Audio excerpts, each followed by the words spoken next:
Hey everybody, in this video I'll walk you through the steps on how can you fix error code 769 on Roblox. 769 error code can occur if the game requires you to have additional privileges or administrator access on your computer in order to install the game. So the issue might have occurred due to several reasons. It could be a poor internet connections or the issue with the game itself. So to fix it, what you want to do is, first of all, you always want to make sure to check your internet connection.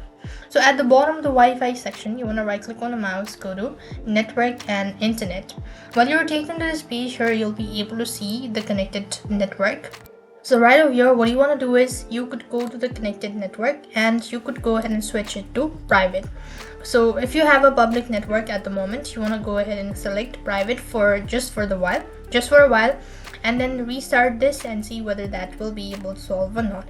If not, you also want to make sure to try connecting to a different network, or if you have an Ethernet, that will be better. You could try using Ethernet, see whether that will be able to fix your issue or not. If the issue still persists on, what next you actually want to do is you can clear the Roblox cache as well as data. So you want to come to the browser or open up a new tab, click on the three dot, go to settings from the menu bar, and next you simply want to go to privacy and security, scroll down to the bottom, go to site settings. Here you want to go ahead and click on view permission and data stored across site. You want to locate Roblox and then click on the bin icon just next to it in order to delete it. So once you do it, you'll then be able to fix your issue, and then try restarting your PC, see that will be able to solve or not.